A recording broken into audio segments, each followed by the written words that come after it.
Oh.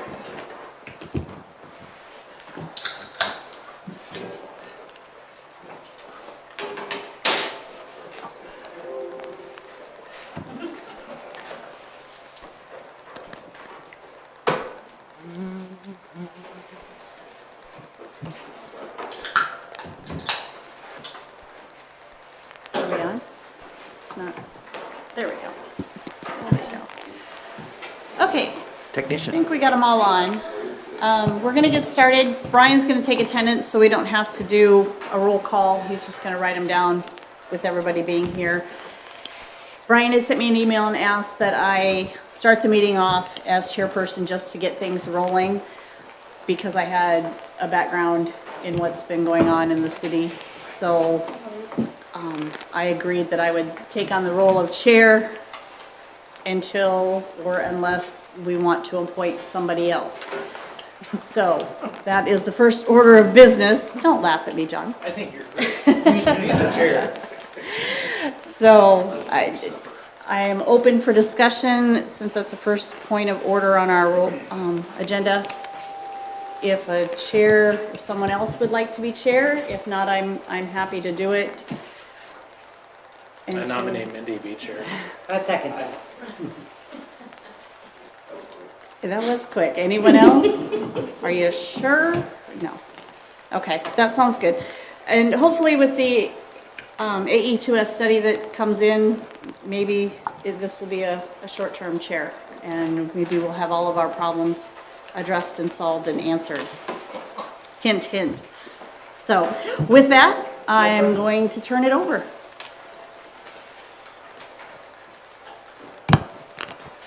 I guess that's me. You're on. Yeah, all right. Well, it's good to be back. It's been a while.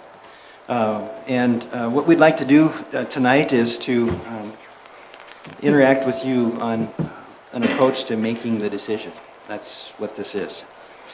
And what I've done is brought in the same slide presentation that the project manager, Richard Wagner, used at the council meeting a couple weeks ago.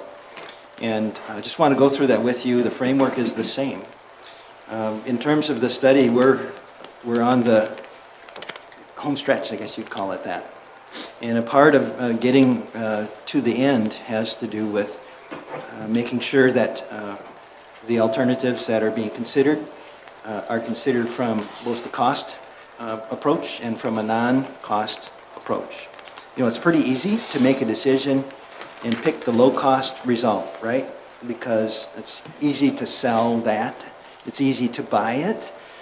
But in some cases, there are other benefits that may cause a decision-making team to choose the not lowest cost alternative because of the benefits associated with it. And so what we're going to go through tonight, and you get to engage in this, is a process whereby you get to weigh in on the factors influencing the benefits and disbenefits of each of the alternatives as they are considered. So let me just go through this process here. What we're going to use is a tool called the Kepner-Trego tool. If you look at the green blocks here, you know, when you're considering alternatives, in this case for water source improvements, you have those alternatives that you can check out, right? You might be more water from here or more water from there. You know, just all various alternatives that you can choose from. And at some point, you need to make a decision about those alternatives. It's very easy to come up with, it's reasonably easy to come up with costs for those. But it's a little bit more tricky to consider the pros and cons of each of those and blend those pros and cons with the cost to come up with a decision. And so a part of this approach is to create those alternatives, and we've been working to do that and have created the alternatives. But then is a process of establishing criteria on how to consider the alternatives, and then screen the alternatives through those criteria to come up with a ranking of those alternatives that you use then to make your final decision. And there's a whole series of criteria that are used. And so the bottom blue part here is what we're about tonight. We're creating a weighting approach for considering factors influencing the decision, essentially is what it is. And so that's all talking up here in the sky. You know, we got to get down this pathway somehow. And so the next part is, well, what do these alternatives have to do for Brandon? So you all are interested in more water. You're interested in understanding the quality of that water and interested in how that's going to affect you as a stakeholder. So more water and what's its quality really are some things that are in your mind. And if you look at alternatives for Brandon, you know, there needs to be more water. So these alternatives, as we've talked about this on the team, the project team, is they need to provide additional sustainable source capacity to meet short-term or long-term water supply needs. You need more water, right? A second must, if you want to call it that, is it needs to be treatable to meet Safe Drinking Water Act requirements. So somehow you have to take that water source, treat it to an acceptable quality according to the Safe Drinking Water Act primary drinking water standards. Third must is that it needs to be treatable to meet iron and manganese secondary standards. That's sort of a standard that's been set by the community of Brandon already.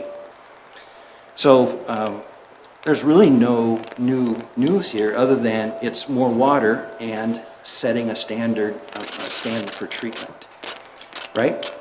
And any future alternative has to accomplish those goals. So any alternative that is considered through this process needs to meet these goals, otherwise it's tossed out, because this is just basically a need for the city of Brandon. Now we come to what we might call desirable criteria, or considerations or factors that might influence you to choose one alternative more favorably than another. And so as we've brainstormed this, you know, as the project team is brainstorming this and, you know, talked with city staff and actually talked with you several months ago about what your concerns were, those all came together into this set of criteria. And that's this larger sheet that you have where there are explanations of what some considerations might be.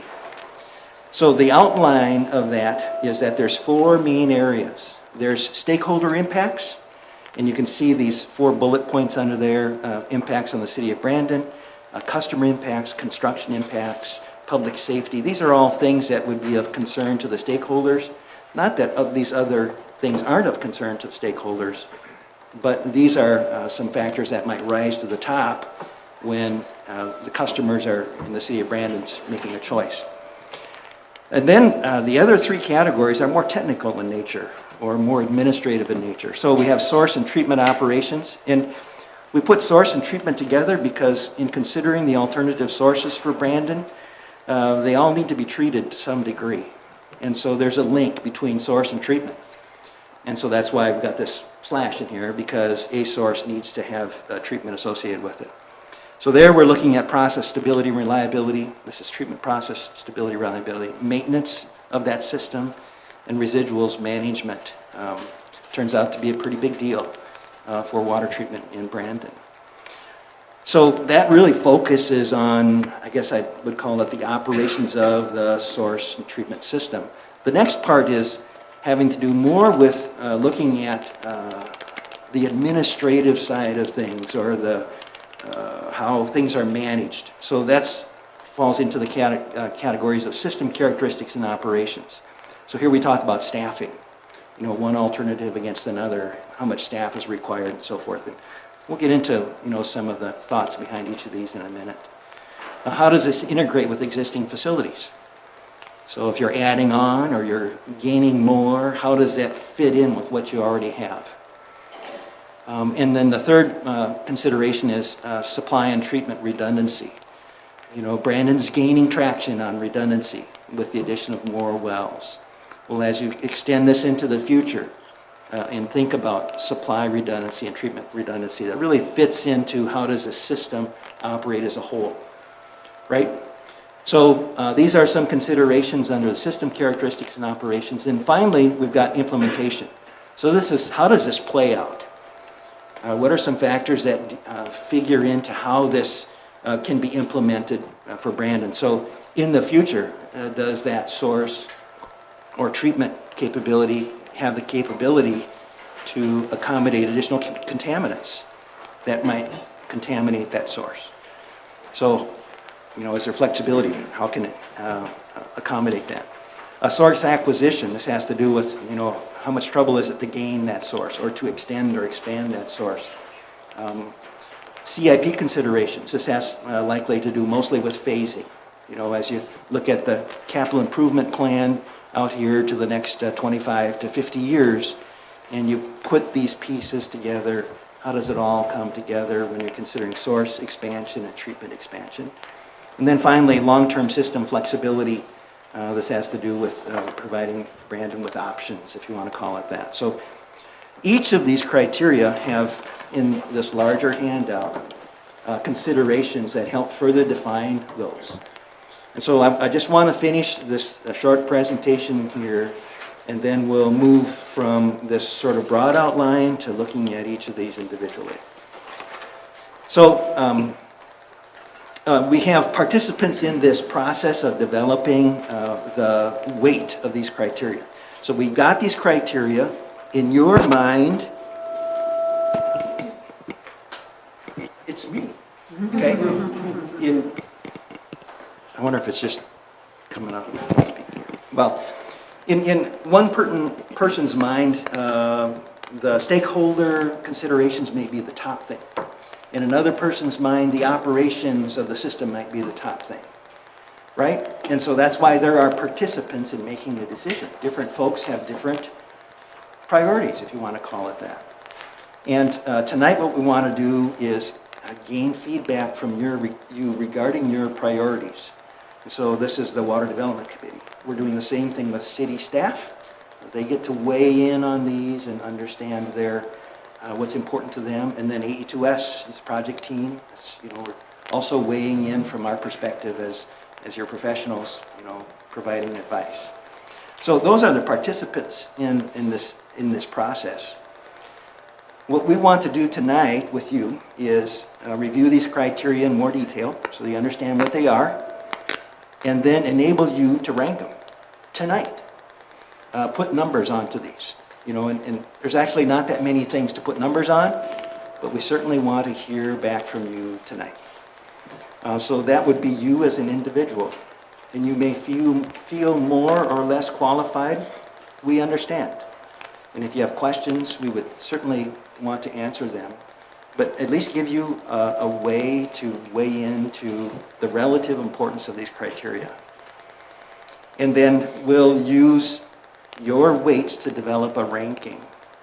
And in the end, we have these three groups. The Water Development Committee is a group that is going to be assigned a third of the weighted average, if you want to call it that. City staff will receive a third of the weighted average, and AE2S's team will receive a third of the weighted average.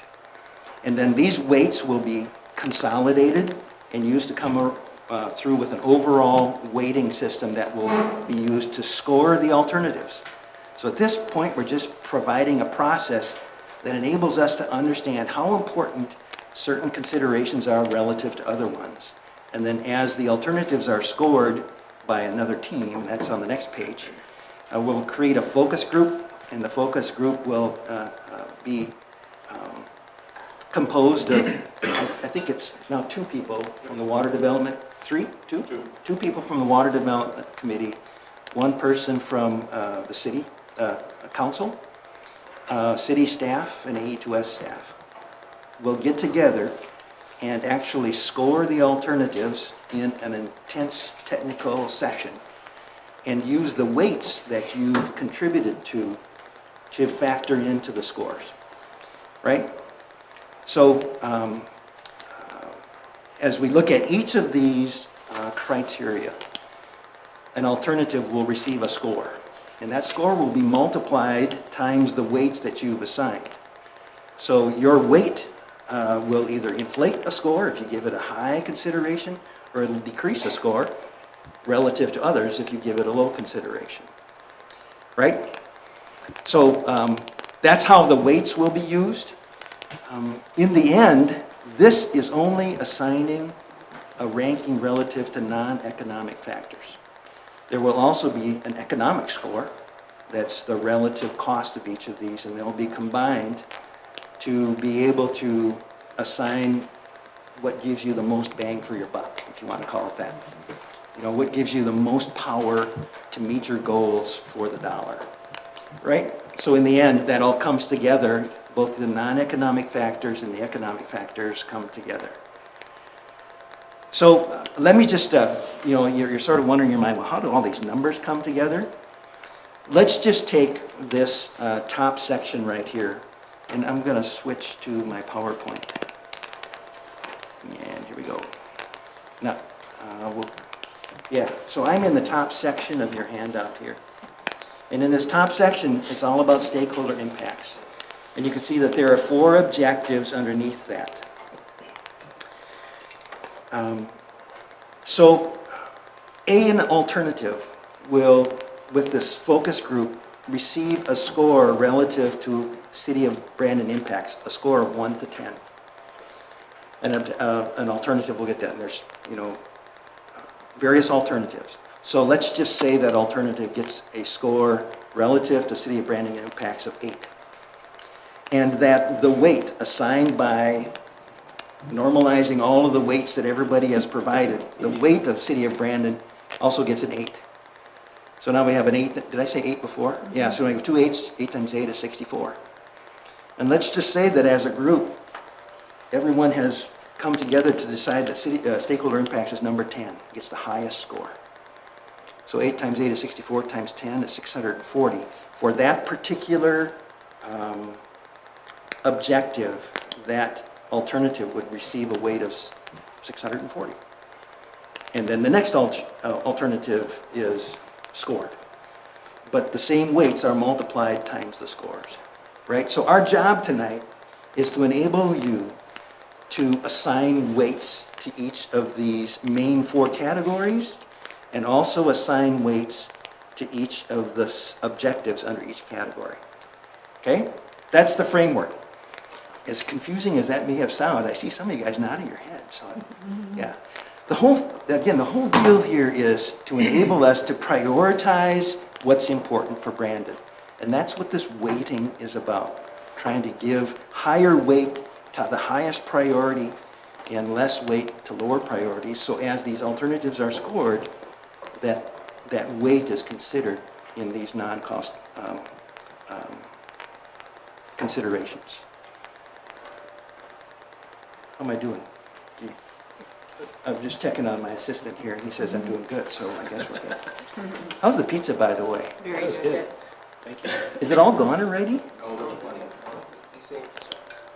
Oh, I preloaded, you know, so I'm all carb loaded up. All right. So what we'd like to do next is go ahead and go through each of these objectives to help you understand what the thought is behind these objectives, and quite frankly, solicit any additional thoughts you may have that may be considered as a part of these objectives as well. And if there are more objectives, we certainly are open to that, right? And by the way, this was developed in concert with city staff, you know, so there's been some consideration relative to what's happening in here. This is just not a random selection of alternatives, right? So, I'm sorry, a selection of objectives. So there's been some consideration of these by folks that are interested in this project. And we felt it was important to bring that to you rather than to start generating that from square zero. Otherwise, we'd be here for a really long time. So what we want to do is introduce this to you and let you sort of ruminate on that a little bit, and maybe if you have comments or questions, think about that. So again, we've got these 4 major categories: stakeholder impacts, treatment operations, system operations, and implementation, as I was introducing them before. So what do each of these mean? Let's look at stakeholder impacts. There are 4, I guess I would call it objectives or classifications underneath that. One is impacts on the City of Brandon. So as you think of the impacts of future water source development and treatment on the City of Brandon, what might you be thinking? You might be thinking, well, Does it promote growth and development for Brandon? Is it a source of pride to the community? In other words, if you live in Brandon, are you pleased with your water? Or is the city of Brandon enabled to promote their water as a good thing? Right? Does it have positive vibe? I don't know what, I'm not a millennial. In fact, I've got several generational things between me and some of you. And so I didn't even know if I'm using the right words. I thought vibe was a good one. Okay? Does it provide water quality that's similar to surrounding systems? You know, Brandon really is in, I don't know if you want to call it competition, but people should be interested in moving to Brandon at some point, right? And so you're Hartford and Brandon and Harrisburg and the cities surrounding Sioux Falls are all attractive to different types of folks. And so is the water in Brandon doing its job to contribute to that impact in Brandon? So that's what the city of Brandon impacts are about. Is the water providing a favorable impact to Brandon from an economic standpoint and those kinds of things? Any comments on that? Make sense? Okay, the second one is customer impacts. And this is where we've listened to your comments that you had before at our meeting with you before. And so here's some considerations on customer impacts. And remember that these considerations really help define the relative weight of that objective on stakeholder impacts. So as you're thinking about assigning a weight to customer impacts relative to City of Brandon, construction, and public safety, what might be in your mind in terms of thinking about the weight of customer impacts? So does it improve customer confidence in drinking water quality? Does an alternative do that? As you compare alternatives against others. Does it promote appropriate customer water use? We talked about this in the project meetings about you'd like to sell lots of water, right?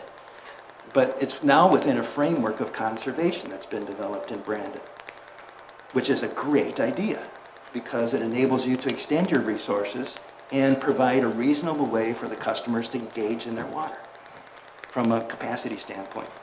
So does the alternative provide water that promotes appropriate customer waters? Minimize radionuclides in the tap water. It was brought up in our meeting that we had with you before, that is absolutely a concern in Brandon. If you're a customer and you're doing ion exchange softening with your ion exchange softener, does this alternative make you pay less for that salt? Decrease the salt consumption for ion exchange softener. And then finally, to you as a customer, does the alternative provide value for the cost of water? So if you're a customer in Brandon, are you willing to pay X amount of additional dollars for an alternative because the value is there, right? So if we took the Big Sioux River and just brought it into Yankton and pumped it into the system, there probably wouldn't be a whole lot of value assigned to that. It would get a pretty low ranking, right?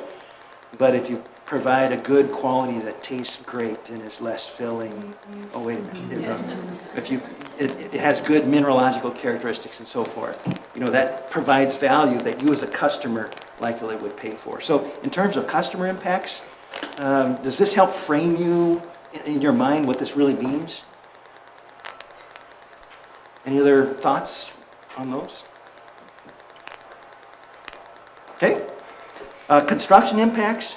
In this, we sort of argue between construction impacts and public safety because they're intertwined. And so the construction impacts had to do more with, as a stakeholder, for example, Brandon has this horizontal infrastructure in place. And a construction project comes in and just obliterates it. So now you've got issues with your horizontal infrastructure. It could be streets, it could be roads, it could be whatever. It's flat in the system. So an alternative that minimizes that might be seen more favorably in terms of a construction impact than one that comes in and causes a lot of extra consternation with the existing infrastructure. minimize public impacts during construction of buried infrastructure. So this has to do about, how much of a bother is it going to be to install this? So there's costs and there's actual impacts on the infrastructure itself, and there's also this public nuisance, if you want to call it that happens as a result of an alternative. So you look at an alternative and say, well, how much of that's going to be relative to another alternative, right? The next one is minimizing water service disruption during construction.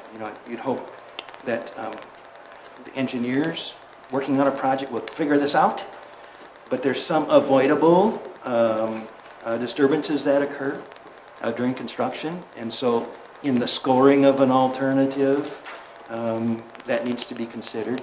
But from the perspective of understanding construction impacts, how important is that in your mind versus customer impacts or City of Brandon impacts? So those are the things to be considered. Do you have any more things to consider in terms of construction impacts? Okay, last one is public safety. And here,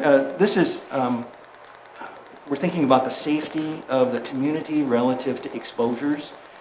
This is not a Safe Drinking Water Act exposure. It has to do more with when an alternative is implemented, what other kinds of safety exposures are there?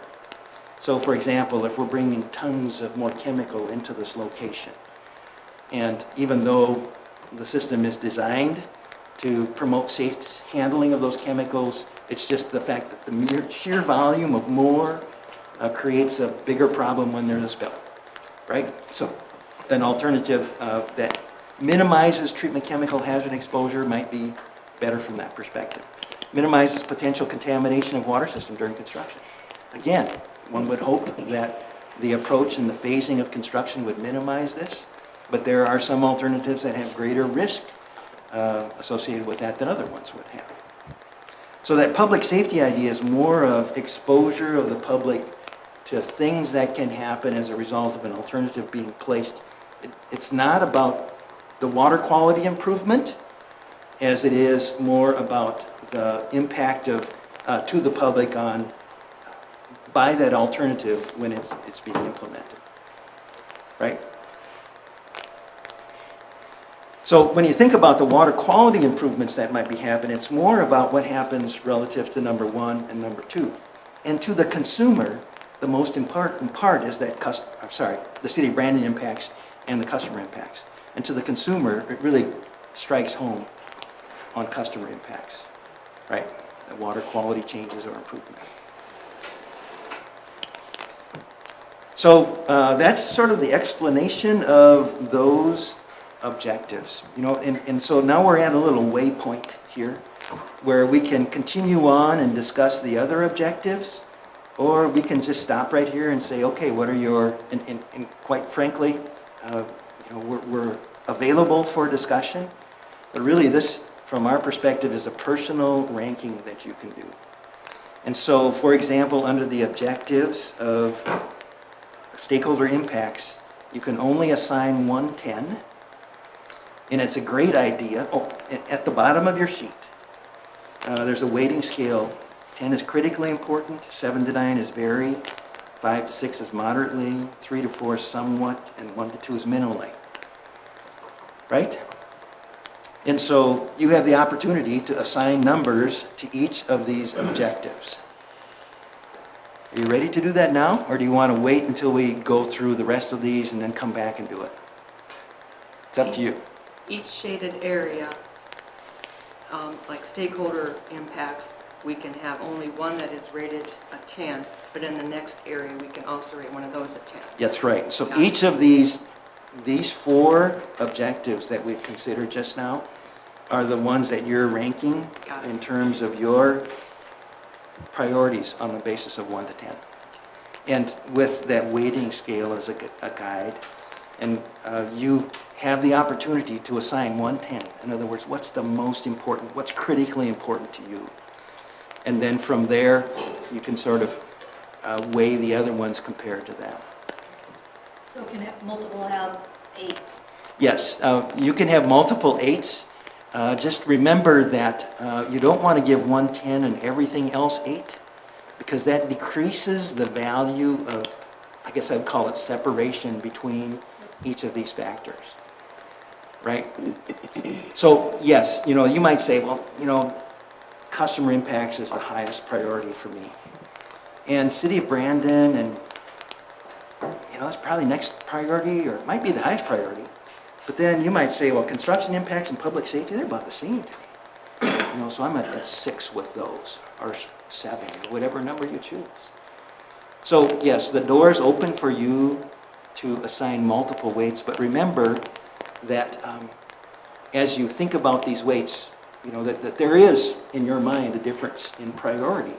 And you're just thinking about what's most important to you or people that you represent. I guess I have to add that you're here as a group that represents an interested group of people in Brandon interested in water, right? That's called the Water Development Committee. Okay? Well, first, it's important to rate them relative to the first 4 group rather than relative to the whole list of. Correct. Yeah, so again, as you look at this shaded group that's on the screen right now, those are ones that on this column to the right of objectives where it says weight of 1 to 10, you can put a number in each of those 4 boxes, right? And I'm saying this just as a question, ideally, would it be 4 different numbers? Am I hearing that? Yeah, Okay. that would be helpful because that's going to enable there to be separation. But we're not going to prohibit you from Right. assigning 2 or 3 the same number. We don't want to be overly restrictive. It's just, in the end, it's helpful to have some separation to understand the meaning of your priorities. If they're all the same, again, there's just 110, but if all the rest are the same to you, you have the permission to assign them all the same number. But one gets a 10. Yeah. You want to do that now? Oh, and I might just say, in the end, you're also going to have an opportunity to weight the categories. So if you look to the left of your sheet, there's stakeholder impacts, there's treatment operations, system operations, and implementation. You'll also have an opportunity to weight those.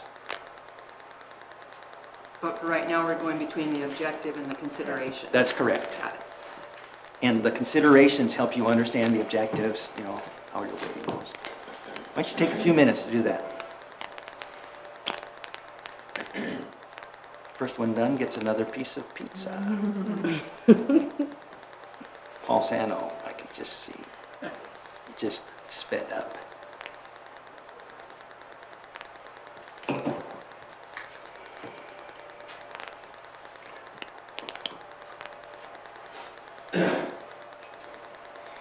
The reason we're pausing here as well is that the remaining ones are really more technical in nature.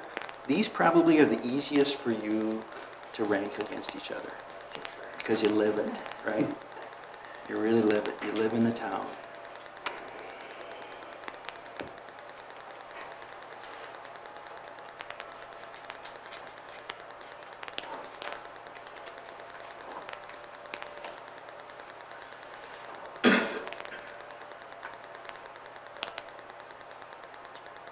Riley, do you have a sheet? Okay.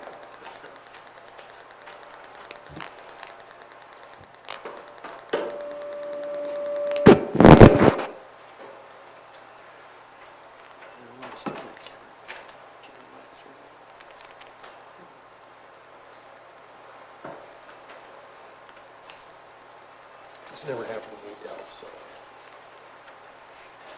Actually, it hasn't. I've been up at the podium, so it's not just me.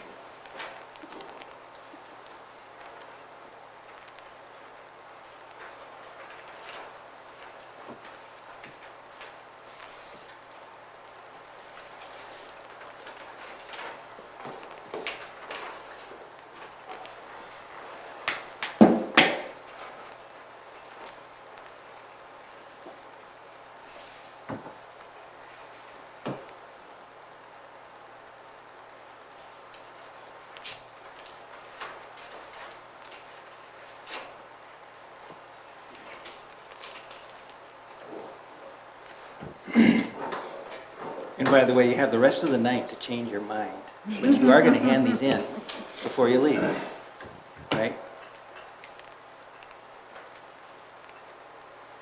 When it says horizontal, like Public Works horizontal infrastructure, is that the infrastructure that's already in place? Yep. So streets, pipes in the ground, hydrants, that kind of stuff.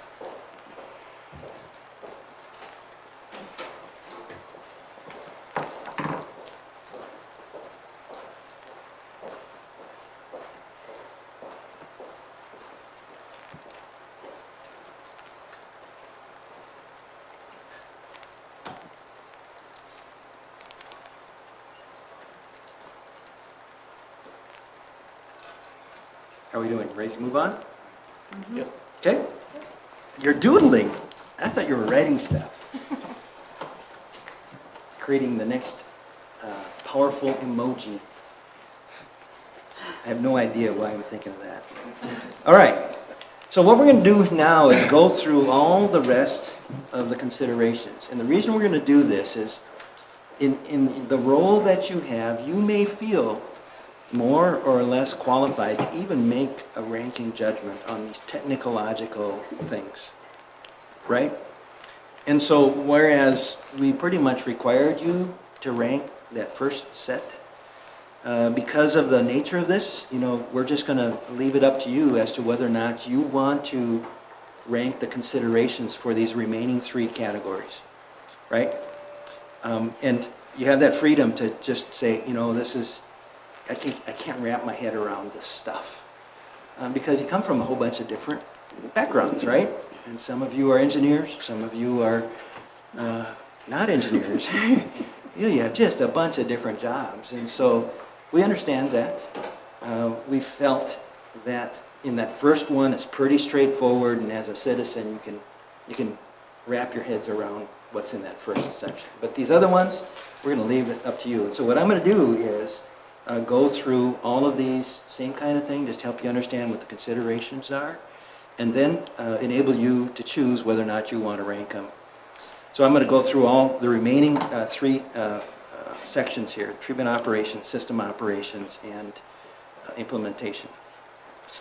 So for treatment operations, this has to do with the treatment that's required for each of the source alternatives.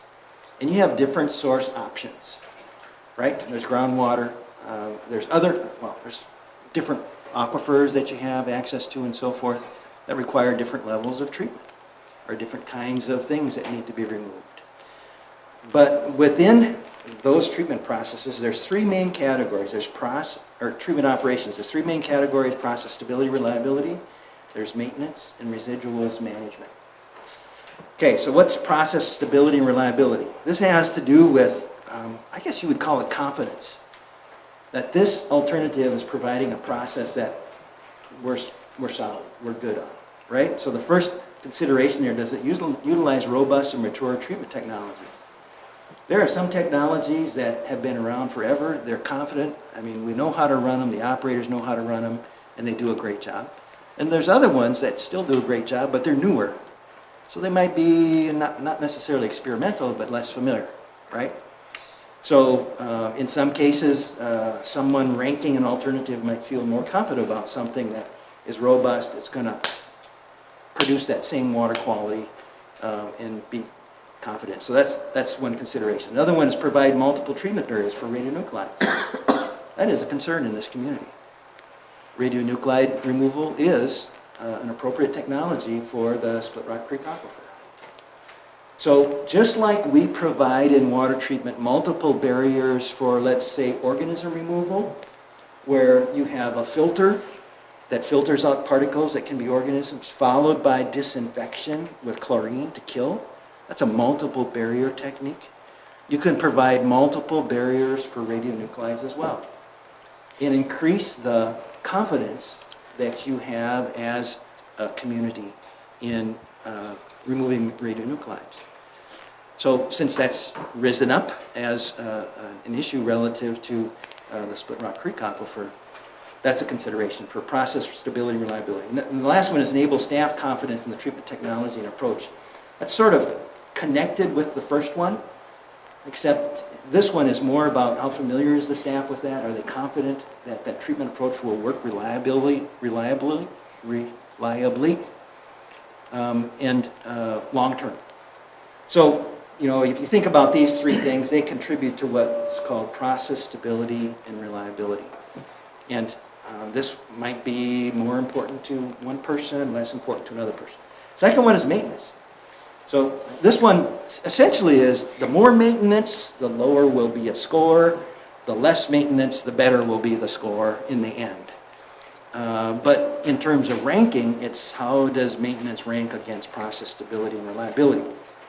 So what is maintenance? It's minimizing maintenance by outside contracts. You know, in some cases you have an outside contractor come in and fix stuff for you, or change out media, or do things like that.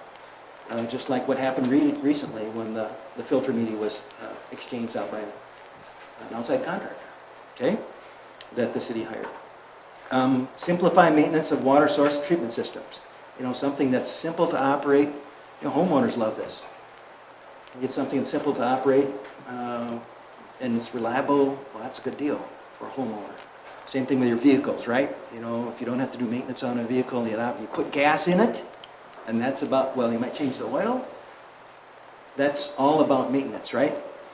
Staff are confident and experienced in maintenance of the system. You know, some technologies can be less familiar and require a whole new mode of maintenance and operation. So when you look at these considerations and relative to maintenance, it comes down to, well, is it going to be easier to maintain this or tougher to maintain it? And so when this consideration or objective is used in the scoring, that's really what it's going to come down to. Then the final one is residuals management. So treatment processes have residuals. They have sludges, they have discharges that need to go somewhere, right? The current treatment process that you use has filter backwash, and the current approach to disposing of that is to reclaim some of the clear water from that and send the rest to the sewer, and it goes to your subcontractor for sewer disposal. Correct? And so that's a residual, and there are relative degrees of residual production in the alternatives. So for example, if you have a lime softening facility, then you have lime sludge. You drive up and down Cliff Avenue in Sioux Falls, down by the river on the east side of the road is lime sludge ponds. Sioux Falls uses lime sludge. And so if you choose lime softening, you have to dispose of those residuals. If you use reverse osmosis, you have a concentrate stream that gets disposed. Typically the best choice is to find a receiving stream for that. Well, it turns out that there's some complications with using the Big Sioux River for residuals disposal of reverse osmosis treatment for Brandon Valley's water. And again, in the scoring thing, we talk about all the details of that. But, you know, those are impacts. And so this has to do with minimizing impacts of residual disposal to the sanitary sewer, since the sanitary sewer sending to Sioux Falls is a cost, and there's potential issues regarding disposal of solids to the sanitary sewer and so forth. Minimizing that takes away the impact of that residual disposal. So residuals management essentially means the more complicated it is, the more costly it is, the lower the score will be. And quite frankly, it's an important thing for Brandon to consider. So those are the three factors that we've considered for treatment operations: process stability and reliability, maintenance, and residuals management. Have any feedback on that? No?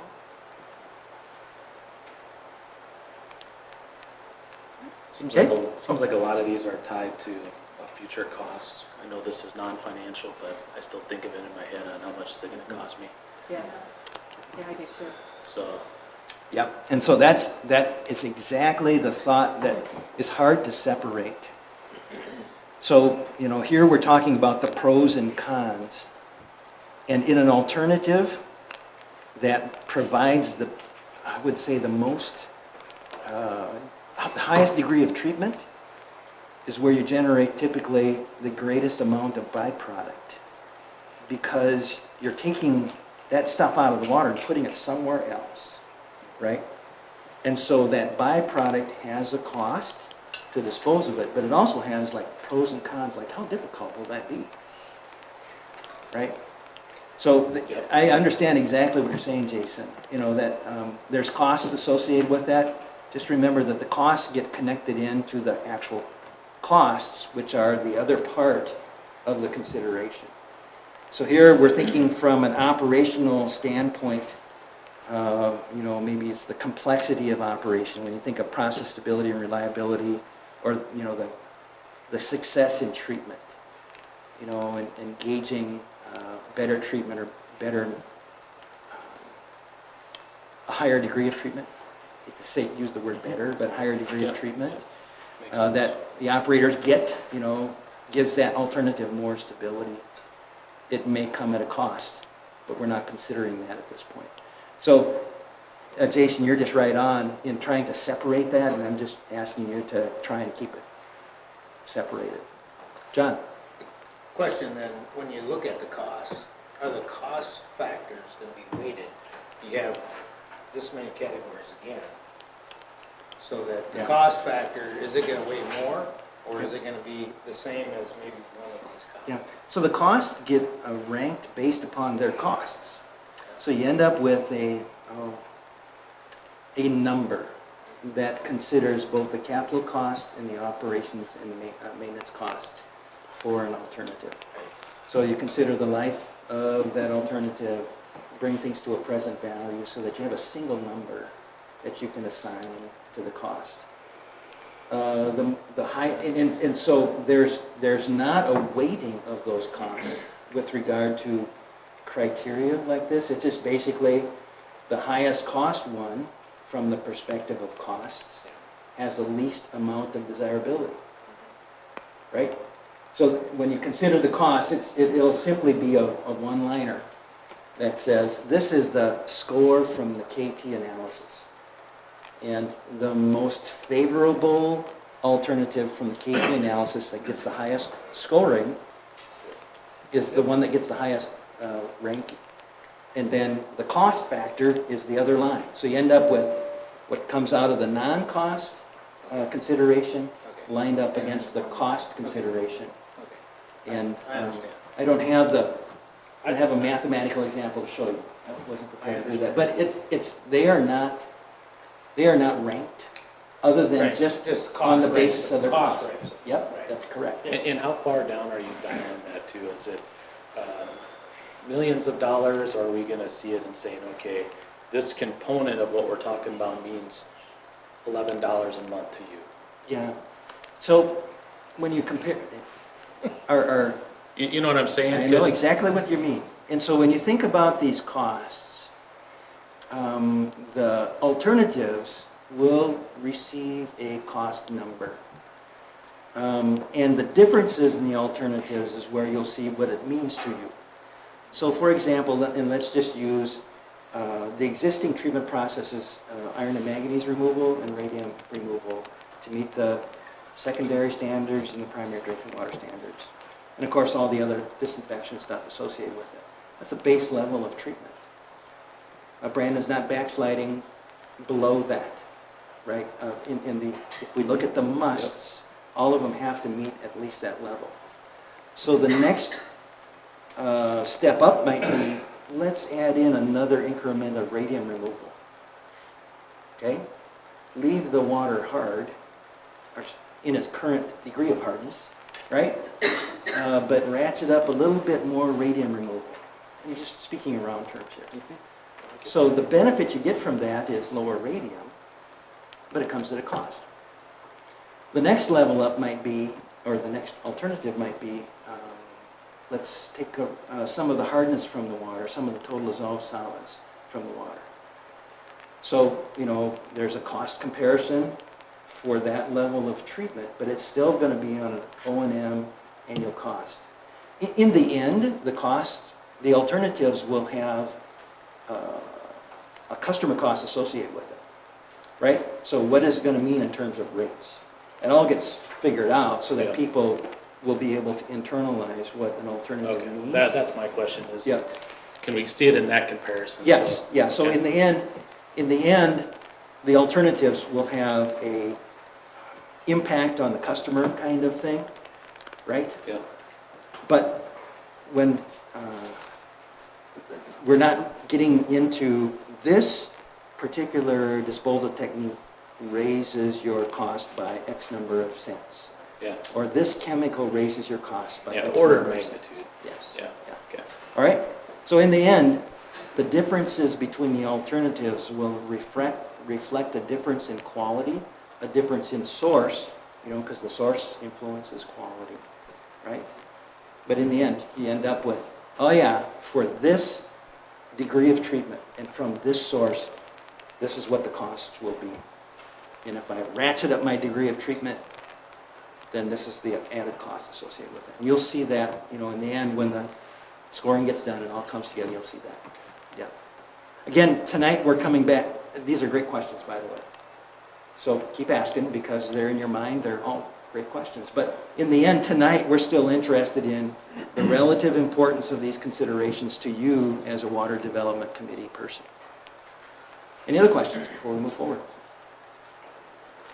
Okay, the next one is system operations. And again, this is less about individual processes and so forth, and it's more about impacts on, I guess I would call it staffing or the systems or management.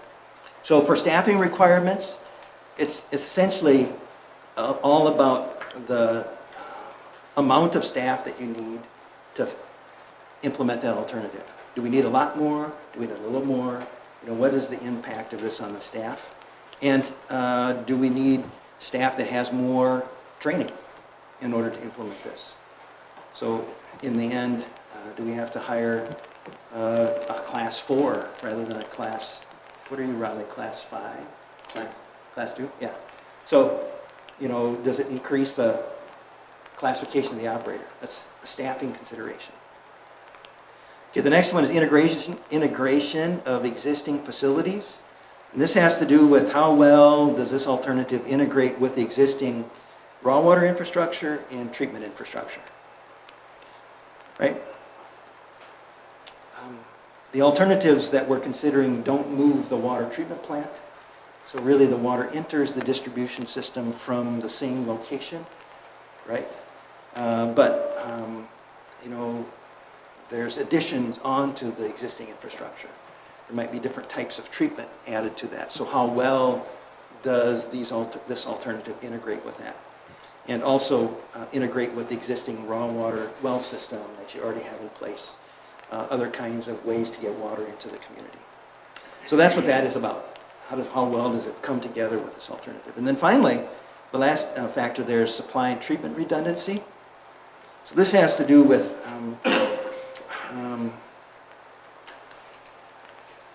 redundancy is a part of reliability, and I get that. But this means if something breaks, am I still good to go? Can I still meet the maximum data demand? Do I have confidence that it's going to do that? So here we have this from the source perspective and from the treatment perspective. So does it enable the use of redundant water sources? So if you lose a well, you've got other stuff to bring on that you can feel confident you'll meet that maximum data demand. The other part of this is a source resistant to drought impacts. And this has to do potentially with the need for redundancy. Right now, for example, you have two different aquifers. One produces a lot more than the other one. One might be more sensitive to drought than the other one. So as you consider a collection of sources, it's important from the perspective of redundancy and reliability of the supply and treatment system to consider if drought's going to impact the source. Okay? Any questions on that section? Okay, the last section is implementation.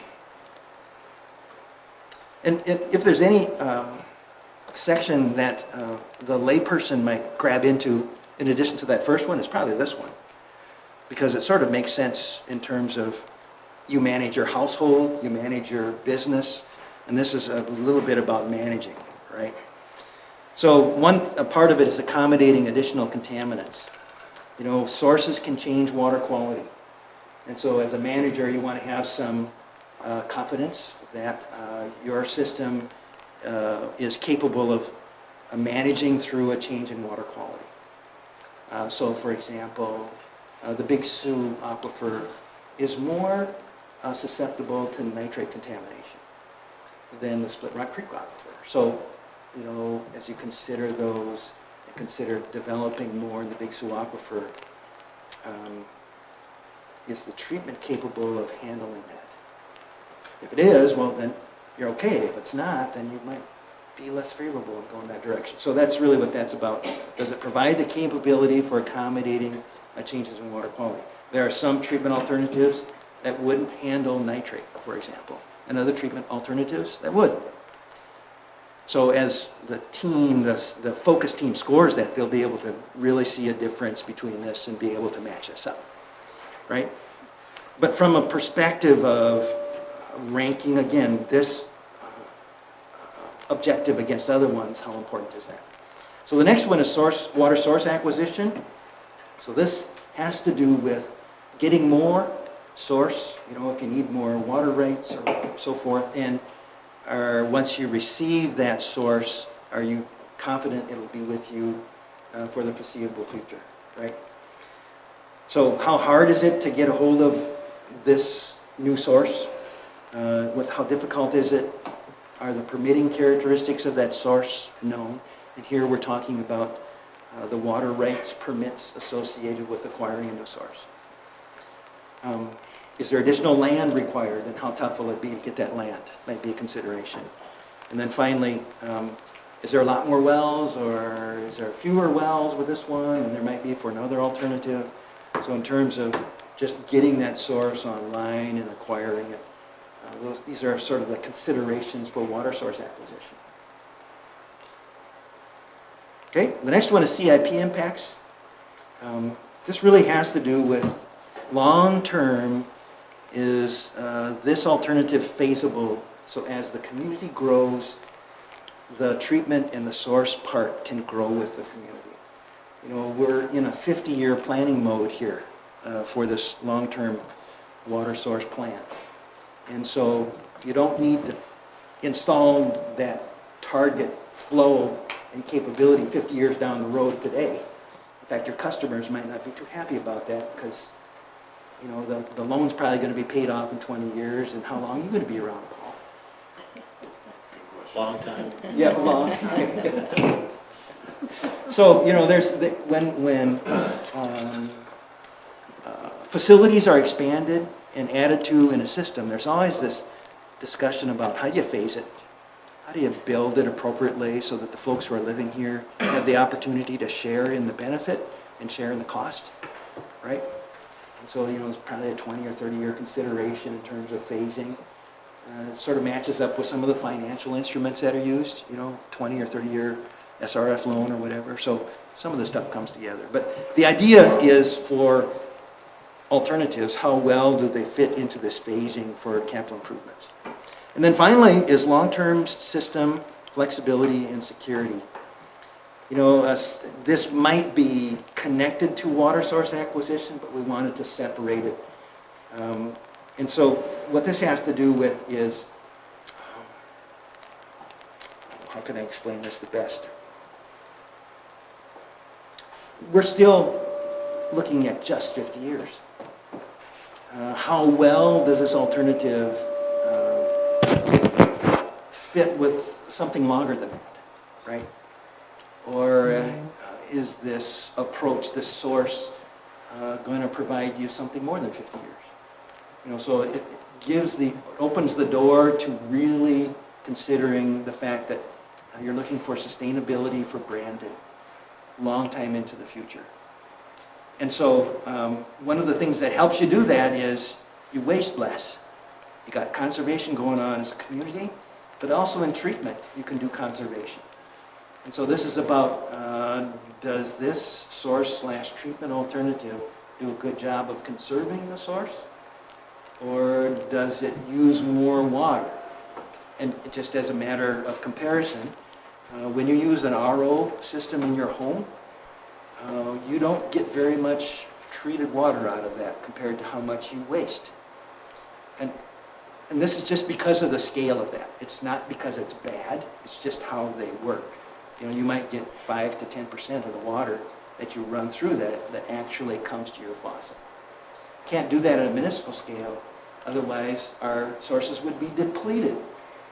You know, if we take 5% of the water from the source and actually feed it to you and the rest of it goes somewhere else, it'd be a bad idea, correct?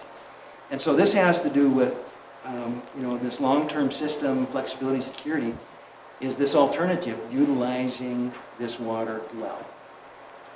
Okay? And so this has mostly to do with the treatment side of it, because different treatment processes waste more or consume more water, have more residual waste than other ones do. Okay? Will the city gain long-term water source flexibility or security? You know, this has to do with, you know, if we make this decision now, does that open the door for the next decision makers to say, yep, they made the right decision, right? And so that gives the next decision makers the flexibility to say, yep, we're good. You can sort of box yourself in with these water decisions if you're not careful. So as the alternatives are considered, a part of the consideration is this alternative boxing the community in, enabling no further expansion or whatever it's doing? And then finally, are there possibilities for inter-source water beyond the planning horizon? So, for example, if you consider an aquifer and consider its capability to provide water, you know, our planning horizon's 50 years. Is it likely that there is more water available? And who knows what the development might happen in the aquifer, but given the trends that we see, is there more water available beyond that planning horizon? So that's what that's about, the long-term system flexibility. Okay, so we've been through a discussion of all 10 of those things associated with treatment operations, system operations, and implementation. You have any questions about those? So then, do you need a break? Are we good? Okay. Yeah. I think we're okay. You guys loaded up on pizza and salad, I noticed. So you got plenty of nourishment. So let's keep on going here. You know, the next thing I'd like you to do is consider the 4 categories, the 4 main categories: stakeholder impacts, treatment operations, system operations, and implementation. Now that you know what each of these consist of, if you feel qualified, or if you feel confident, or if you feel like you have an opinion, I'd like you to rank those against each other. Right? So again, the same rules apply. One of them can have a 10, then the other ones score less than that relative to that. You know, and if it were me, there's 2 of those I'd look at. Well, actually 3. Well, they're all really important. How do you decide? But the purpose for this is for you to weigh in on what you feel is the highest priority. It's probably the easiest thing for you is to give 1 to 10. The rest of them, you know, might be a little more difficult to do. But we'd like you to do that. And when you're finished with that, then if you feel like you're able to rank those other categories within each other using the same rules again, just like you did for the top category, where you looked at branded impacts, customer impacts, construction impacts, and public safety. As you feel led, and you might pick 1 or 2 of these that you feel, yeah, I can rank these. Go ahead and do that. Now, the reason we can do this is, you know, we have varying degrees of expertise and input here. The numbers will still get averaged. So let's say that all of you have weighed in on the top series of objectives. But if 5 of you weigh in on the second series of objectives, you know, what we'd ask though is that if you're going to tackle one of the 3 mating categories, that you complete your analysis, that you complete the ranking. So don't just put 10 on one and then leave the rest blank. That's called the hanging chad. That vote won't be considered, right? Because in order for it to work, you really need to have ranked all of the objectives in a category for this to work out. How long ago was Hanging Chad? What election was that? 1990. Oh my land. That's when I experienced Hanging Chad for the last time. I'm talking Florida, that big election. that had 2000? that- Bush. 2000, right? I think it is 2000. Yeah, the second That's one. right. Yeah. That was 2000. Wow. Oh, that was really a diversion from what our real focus is tonight. I have a question on the staffing requirements. One, because it seems, if we're confident the city would staff regardless of what treatment options were chosen, and then obviously not being considered a cost criteria, we're confident that they're going to receive the training that they need Yeah. to treat whatever process is Yeah. selected. So I'm not saying that it's not relevant, but I would rank it, in my opinion, low, Mhm. because it seems like it would be something that would happen regardless of what option Yeah, it's we obvious. chose. It would be Very good. not a cost-associated option. I mean, it would be, we would receive the certification, we would make sure we're hiring enough people regardless of cost. Yep, Is that that's a good observation. fair? Yeah. But it still is fair, I think, to include staffing as a consideration because someone in a different position that you're in is still faced with hiring the person. So, for example, it's more difficult to hire a higher classification of an operator. There's just fewer of them around. But if So- I were to rank it on importance, just that alone, level of importance, I would rank it as high as possible because it's not going to run itself, so I would be ranking it at 10. Yeah, got that. Yeah, and so, again, we appreciate that comment, and you are, as a citizen of the community, expecting the community to hire whatever staff is required and expect them to do the job regardless of the cost, right? Right. But there's still an element of doing that makes an alternative that requires a lower degree of operational capability. It makes it more favorable to choose that alternative and score that alternative. So again, I fully appreciate your opinion, but want to introduce the other side of that. And so I think a lot of it depends on your perspective. And I fully agree, as a citizen of a community, that you expect the right person to be hired to do the job. Yeah. But, okay, so then you look at that ranking, and if you rank it high, it's gonna rank, because you got, in a sense, you'll have five categories, correct? Because we'll have a cost factor as well. So this one's gonna weight as much as the cost factor, is that correct? No, As far as, okay. no, again, we're comparing non-cost factors. So, again, what we're trying to do is consider some of the non-cost, what I tried to do in responding to your question was think about, there's costs associated with, there's also non-cost thoughts associated with staffing, right? So, again, looking at system operations as a manager of a system or a foreman of a system, you have these opportunities to manage and be a foreman. And a part of that opportunity is I got to hire somebody, right? Right. The cost of operations will get put in on the costs. So if you have to hire 2 people versus 1 people, or this higher level versus that higher level, that's still a cost that will be a part of the costing. Again, we're trying to look at the non-cost alternatives. So that's a great question. That's my best response at 7:50. And I think it's based upon experience actually with other facilities that have been through the game and know that staffing is a big deal with certain communities. You're pretty close to a big reservoir of people here, and so it might be that that's less of a concern for Brandon than it might be for Pierre. Sort of in the middle of the state with great fishing. Right. Other questions? Thanks for that. On the implementation, it seems to me accommodating additional contaminants and long-term system flexibility. I don't really see a difference in that. Is that fair? I mean, either one we're talking about, the changes in quality or sourcing. I mean, Yeah. so help me Yeah. understand what the difference is. The contaminant thing really is about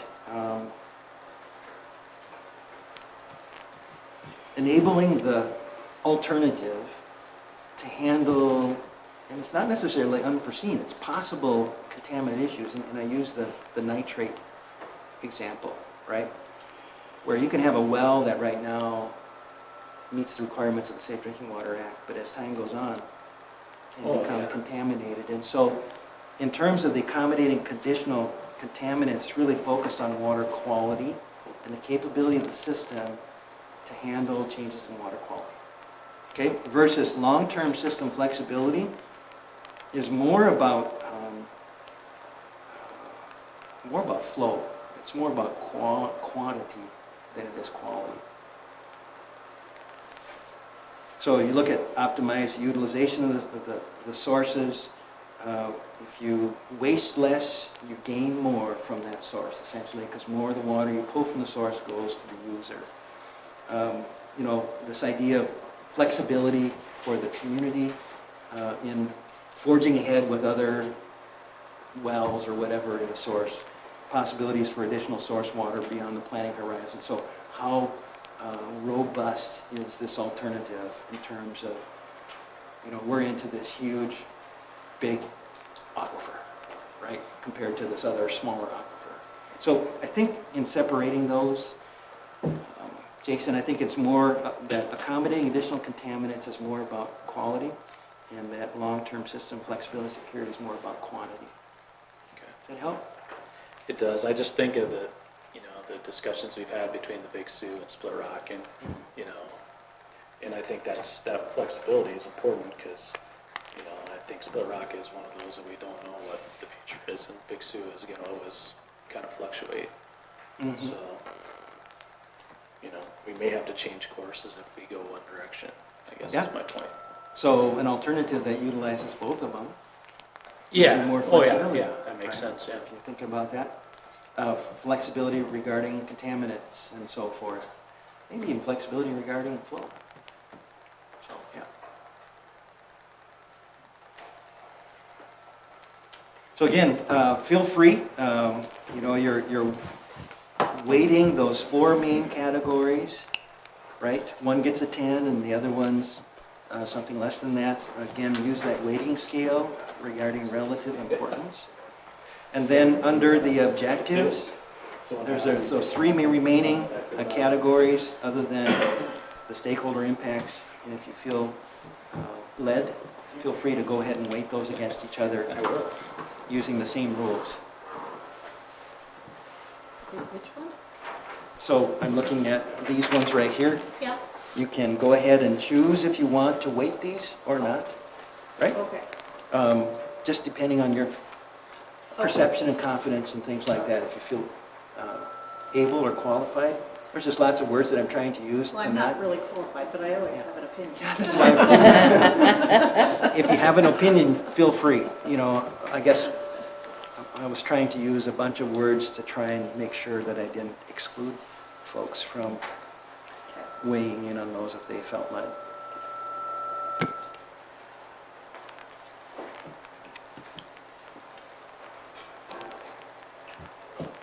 Magnetic personality. All right. So, I don't know how much more time you all need. Done. We're all I'm done. done. I think we're good.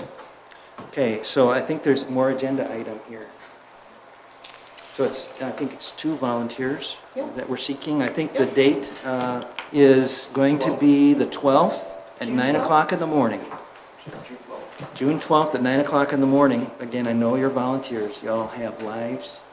And so what we're asking, though, I guess the city staff is asking for volunteers, 2 volunteers, if there are volunteers from the committee to... And join. And it's probably going to be 3+ hours. We'll try and be done by noon, but we'll bring in lunch. We'll bring in lunch. I'm able, we're looking for nominations or whatever you want to call it. I'd like to do it, but I'm out of I'm in Orlando.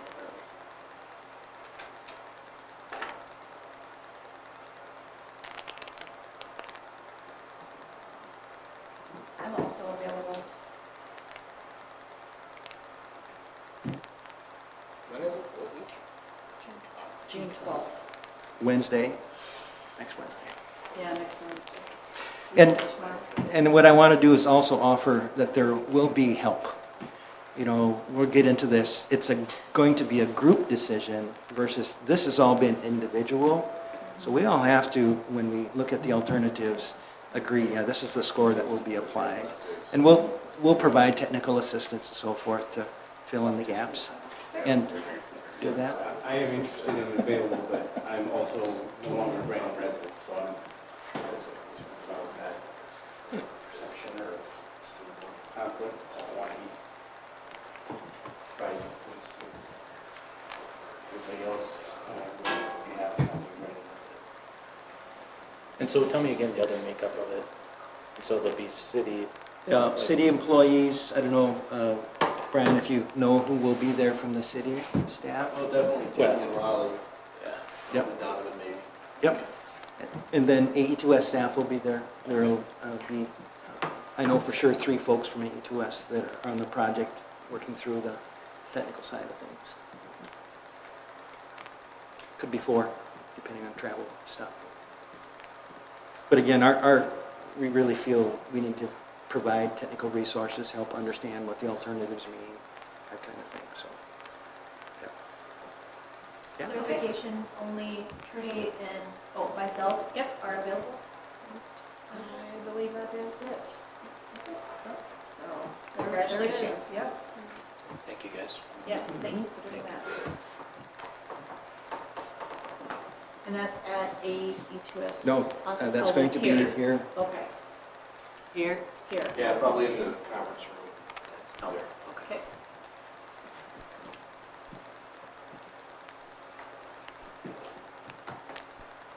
So in terms of the process, that happens next, pretty quickly, and then from there, things move pretty quick to come to the end of the discussion. So as soon as that scoring is done, costs are pretty much developed.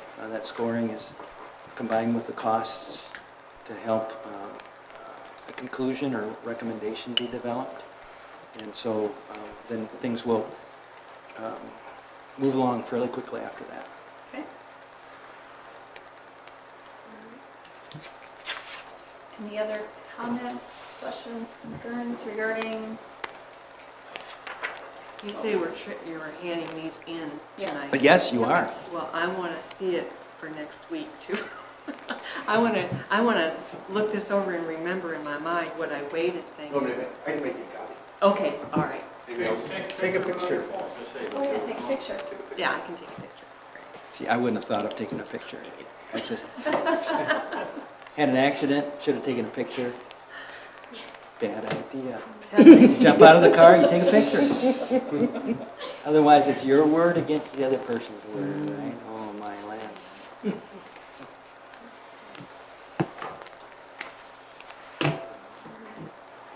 All right. Right? That's all we had for tonight. Okay. Yeah. All right, so our next meeting is sometime in July, maybe towards the middle. Stay away Middle to from the end, probably, Yeah, stay away from the 4th, Yeah. but, Well, we would hope to have the study in its draft form. okay. So maybe the 16th, Perfect. would that work? What do you think, Greg? Will that work for you guys?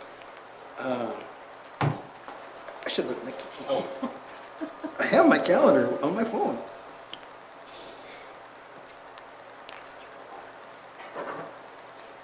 Yep, All right, next meeting then, July 16th, 6 o'clock, right here. and then we'll go over that, the results of the weighted average, we'll go over the costs. Yeah, we'll be way beyond, we'll be into, these are, pretty Okay. much, I would say, Do we have water conservation? I don't have that on my calendar. I thought it was that way, but that could be. Okay, so it'd be a summary of okay, the study, basically. so, okay. And then I also asked Brian to give us an update on kind of what's going on with the city and their water projects, where we're at with the wells and the water towers and all Well, I that can stuff. probably give you a better one. Well number 8's been tested, pump tested. We're getting some of the results back. Well number 9 has not been pump tested yet. I would anticipate that It's been developed, but it hasn't been tested. fairly soon. And then water towers, Tammy's working with DGR on updating the water model.